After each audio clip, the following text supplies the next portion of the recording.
ஆகா கல்யாணம் சீரியலில் இன்னைய எபிசோடில் என்ன நடந்திருக்கு அப்படிங்கிறத பார்க்கலாம். ராஜேஸ்வரி சூர்யாவை மீட் பண்ணி, ஏன் இவ்வளோ நாள் உன் மனசுக்குள்ளாரியே இந்த உண்மையை பூட்டி வச்சுருந்த, தாத்தாவுக்கு இப்படி இருக்குன்னு ஏன் என்கிட்ட சொல்லவே இல்லை அப்படின்னு சொல்லிட்டு சூர்யா கிட்ட கேள்வி மேலே கேள்வியாக கேட்டுக்கிட்டு இருக்கிறாங்க.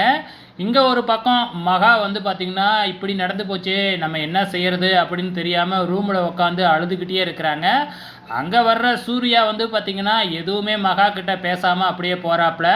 மகா போயிட்டு சூர்யா கிட்ட பேச முயற்சி பண்ணுறாங்க. ஆனால் சூர்யா இருந்துக்கிட்டு, இதுக்கப்புறம் உனக்கும் எனக்கும் எந்த சம்மந்தமுமே இல்லை, நான் உன்னைய நம்பினேன், ஆனால் நீ இப்படி ஒரு உண்மையை மறைச்சிருக்க அப்படின்னு சொல்லிட்டு வந்து பார்த்திங்கன்னா அங்கேருந்து கிளம்பி போயிடுறாரு. மகா வந்து பார்த்திங்கன்னா அதையே நினச்சி அழுதுகிட்டு இருக்கிறாங்க.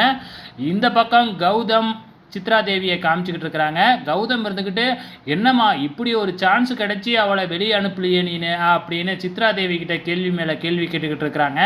அதுக்கு சித்ரா தேவி இருந்துக்கிட்டு, ஏண்டா நீ இத்தனை நாளாக அவள் கூடயே இருந்திருக்க, அவள் உண்மையாலுமே கர்ப்பமாக இருக்காளா இல்லையான்னு கூட உன்னால் கண்டுபிடிக்க முடியல, என்னமோ என்கிட்ட வந்து எகிர்ற, போய் அவகிட்ட கேள்வியை கேளு அப்படின்னு அனுப்பி வைக்கிறாங்க.